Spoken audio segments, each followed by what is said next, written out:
Good morning students. आज हम आपका जो थर्ड चैप्टर चल रहा है हिस्ट्री का, उसका थर्ड पार्ट करेंगे। दो पार्ट हम कर चुके हैं। जो आपका ये चैप्टर है जिसका नाम है सामाजिक इतिहास महाभारत के संदर्भ से, तो इसमें हमने परिवार, विवाह और उसके बाद वर्ण व्यवस्था वहाँ तक हमने कर लिया था। अब हम उस महाभारत काल के इसमें की संपत्ति के अधिकार पे बात करेंगे। तो संपत्ति का जो अधिकार था, आपने जहाँ तक महाभारत की कथा सुनी होगी या टीवी सीरियल में देखा भी होगा कि क्या हुआ था कि कौरवों ने पांडवों को पासे खेलने के लिए बुलाया था।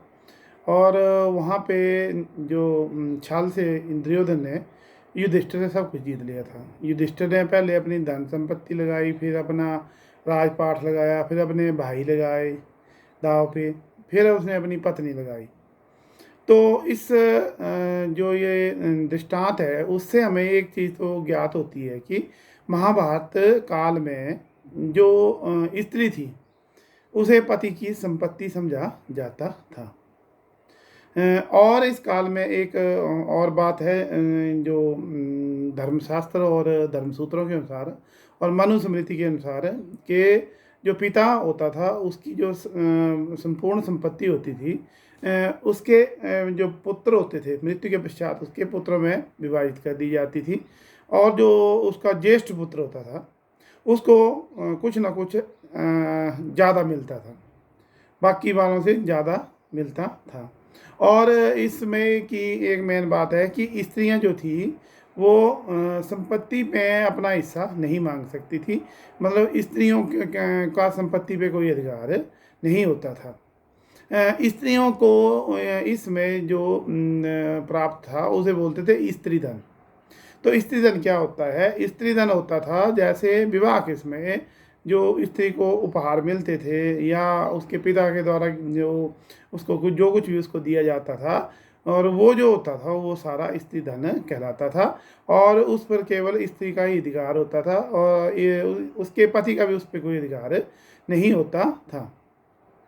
तो स्त्री की मृत्यु के पश्चात वो जो धन था वो उसके आगे बच्चों को मिलता था, लेकिन पति को उसमें कोई अधिकार नहीं होता था मनुस्मृति के अनुसार। लेकिन मनुस्मृति के अनुसार कि किसी भी स्त्री को बिना पति की अनुमति के संपत्ति या कोई बहुमूल्य वस्तुएं जो है वो इकट्ठी करने का, गुप्त रूप से संचय करने का नहीं करना चाहिए। इसके बारे में चेतावनी दी गई है। जो भी थी भूमि, पशु, धन, उस पर सब पुरुषों का ही अधिकार होता था। अब बात इस अधिकार में हम कर लेते हैं कि वर्ण व्यवस्था। वर्ण व्यवस्था में ज़्यादातर ये देखा गया है कि इस काल में जो क्षत्रिय वर्ग था वो काफ़ी धनवान बताया गया था। हाँ, और जो ये ब्राह्मण वर्ग था ये भी ठीक बताया गया था, लेकिन कहीं कहीं निर्धन ब्राह्मणों का भी जिक्र होता है। जो वैश्य थे उनके लिए भी कुछ ना कुछ आजीविका के साधन थे, लेकिन जो शूद्र थे उनकी आजीविका का एकमात्र साधन यही था कि वो तीनों वर्णों की सेवा करेंगे और उससे जो कुछ भी प्राप्त होगा उसी में अपना गुजर बसर करेंगे। तो इस कारण से जो शूद्र थे उनकी जो आर्थिक दशा थी वो काफ़ी ख़राब थी।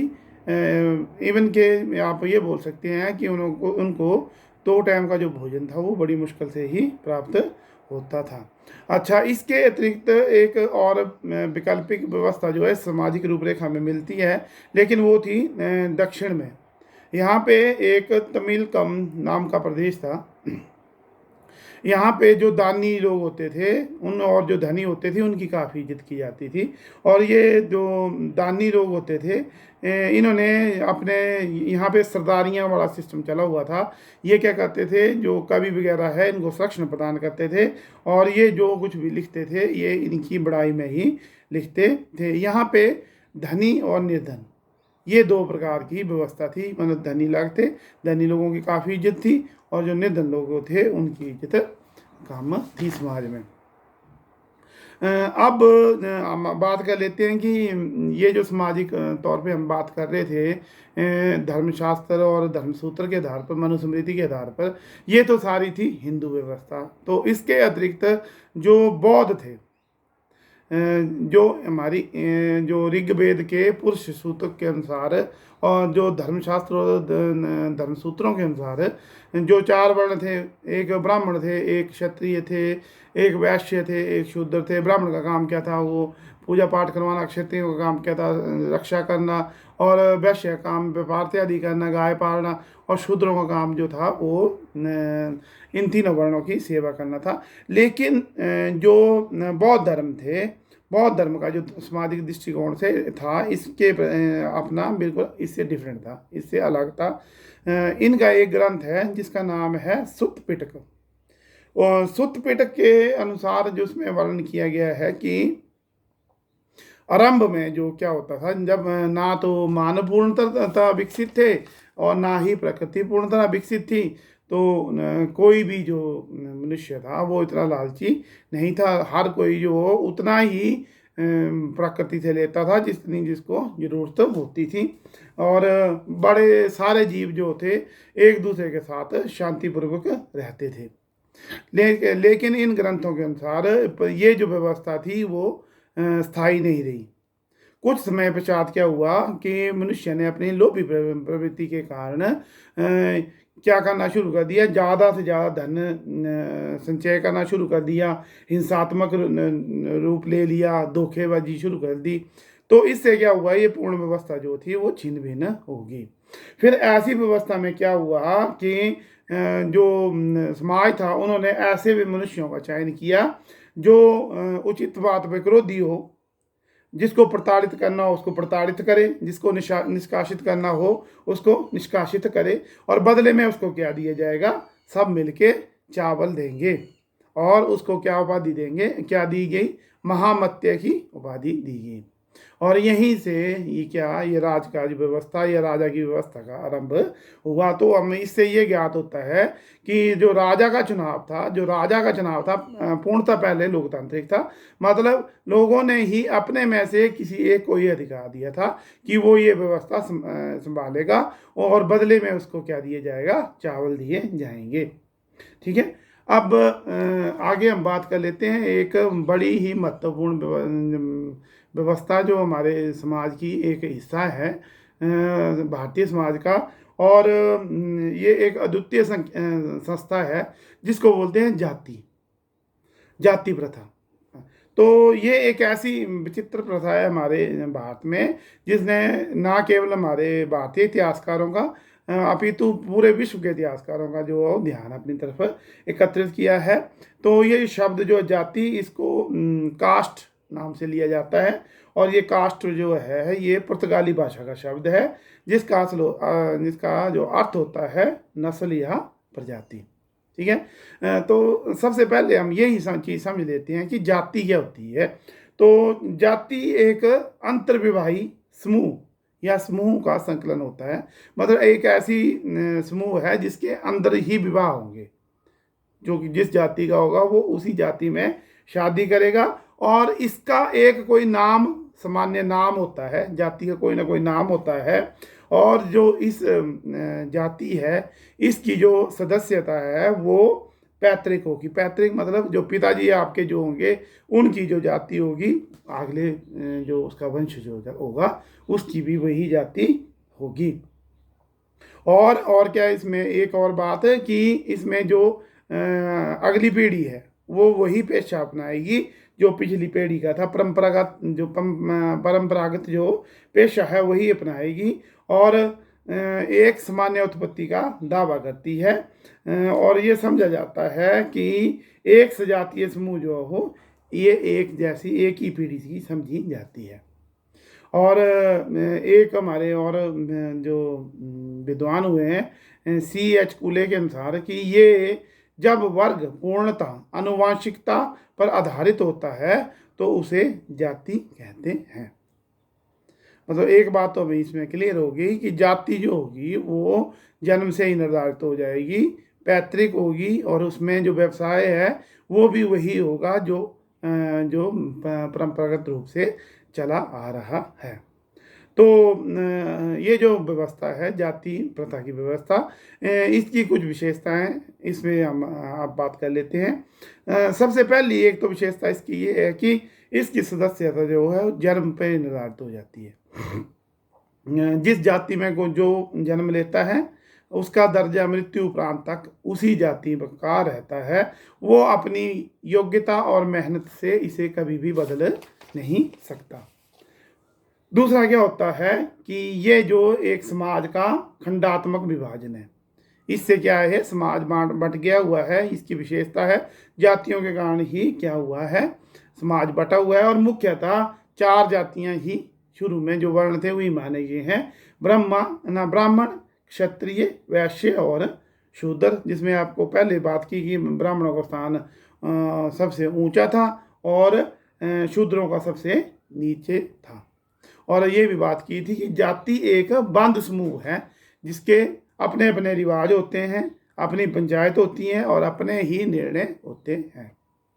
अच्छा, तीसरी बात यह है कि खान पान पे प्रतिबंध होता है। प्रत्येक जाति को हम ये कह सकते हैं कि जो जाति में एक तो कच्चा भोजन होता है ना, एक पक्का भोजन होता है। कच्चा भोजन जो आप पानी से भी तैयार कर सकते हैं और पक्का भोजन जो होता है उसको घी से तैयार करते हैं। सभी जाति के लोग जो है वो ब्राह्मणों के हाथ से कच्चा और पक्का भोजन स्वीकार कर लेते हैं। इसमें ये ध्यान देने वाली है कि भोजन 2 प्रकार का होता है, एक कच्चा भोजन जो पानी से भी बन सकता है, एक पक्का भोजन जो जिसमें घी तेल वगैरह सब कुछ चाहिए। तो एक व्यवस्था बनाई हुई थी कि जो ये बात सारी हो रही है महाभारत के संदर्भ से कि जो ब्राह्मण से जो सारी जातियां के लोग हैं वो कच्चा और पक्का भोजन जो स्वीकार कर लेते थे, और ब्राह्मण, क्षत्रिय और वैश्यों के हाथ का पक्का भोजन जो स्वीकार कर लेते थे। ठीक है, ब्राह्मण क्या करते थे, क्षत्रिय और वैश्यों के हाथ से जो पका हुआ भोजन है वो भी स्वीकार करते थे। वे किसी भी जाति से कच्चा भोजन स्वीकार नहीं करते थे। अब ये समझ लो कि शूद्रों से वो ना कच्चा ना पक्का, ये इन क्षत्रिय और वैश्य से वो पक्का भोजन स्वीकार कर लेते थे, लेकिन इन किसी भी बाकी जातियों से किसी भी दशा में कच्चा भोजन जो हो स्वीकार किसी भी जाति से कच्चा भोजन स्वीकार नहीं करते थे। दान के रूप में ये ले लेते थे, लेकिन भोजन जो है कच्चे रूप में ये स्वीकार नहीं करते थे। आगे आया चौथी विशेषता जाति प्रथा की कि जातीय धंधे, और ये जो धंधे होते थे जाति के जो भी काम काज है वो जन्म से निर्धारित तो हो जाता था। जो भी आदमी जिस जाति में जन्म लेता था उसको उसी जाति का व्यवसाय जो हो अपनाना पड़ता था। मान लो कोई ब्राह्मण जाति में पैदा हुआ तो उसको धार्मिक कार्य जो संपूर्ण कराने ही पड़ेंगे, और जो क्षत्रिय में पैदा हुआ उसको देश की रक्षा करनी पड़ेगी, और जो वैश्य होगा उसको खेतों में भी काम करना पड़ेगा, और जो शूद्र में होगा उसे तीनों जातियों की सेवा करनी पड़ेगी। इसके अतिरिक्त वो अपना कोई भी व्यवसाय जो हो वो चुन नहीं सकता था। अब आगे बात आती है कि हर जाति से जुड़े हुए कुछ प्रतिबंध होते थे। जैसे प्रत्येक जाति जो हो कोई निश्चित टाइप का जो व्यवसाय है वही कर सकती थी, इसके अलावा का कोई और अन्य व्यवसाय उसको चुनने का अधिकार नहीं था। उसे खान पान जो खाना पीना होता है उस पर प्रतिबंधों का पालन करना पड़ता था। उसको अपनी ही जो जाति है उसमें शादी करनी पड़ती थी, और शूद्रों को पढ़ने और मंदिरों में जाने की अनुमति नहीं थी। और इवन ये था कि शूद्रों को सार्वजनिक जो कुएं थे उनसे भी पानी भरने की इजाज़त नहीं थी।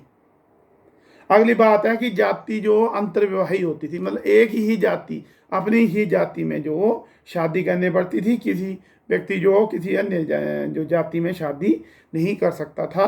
उल्लंघन करने वाले को क्या किया जाता था, जाति से निकाल दिया जाता था, और इसके पीछे रक्त शुद्धता का बात रखी जाती थी। और सातवीं जो इसकी विशेषता है कि इसमें क्या होता था, निम्न जाति वालों का शोषण होता था, उनको बड़ा निम्न दर्जा प्राप्त था, तो उनका केवल कर्तव्य क्या था, सेवा ही था। इस वजह से उनको बड़े सारे अधिकारों से वंचित रखा गया था। जाति एक बंद समूह था, जैसे पहले बात की कि जो एक बार जिस जाति में जन्म ले लिया उसने वो सारी ज़िंदगी उसकी वही जाति रहेगी। वो कितनी भी योग्यता प्राप्त कर ले वो किसी अन्य जाति में प्रवेश नहीं कर सकता था, और प्रत्येक जाति के लोगों को अपने जाति के नियमों का पालन करना पड़ता था। और जाति की चेतना, प्रत्येक जाति जो थी वो अपनी जो स्थिति थी उसके प्रति जो वो क्या सचेत थे। और ये जाति जन्मजात प्राप्त होती थी। जो ब्राह्मण के घर में जन्म लेता था उसको विशेषाधिकार मिलते थे, और जो निम्न जाति में जो जन्म लेते थे उनको क्या होता था, उनको सभी अधिकारों से वंचित रहना पड़ता था और उनके साथ हमेशा दुर्व्यवहार होता था। और वो जितनी मर्जी योग्यता प्राप्त कर लें वो अपनी जाति को बदल नहीं सकते थे। इससे नेक्स्ट जो हो अगले लेक्चर में। तब तक के लिए धन्यवाद।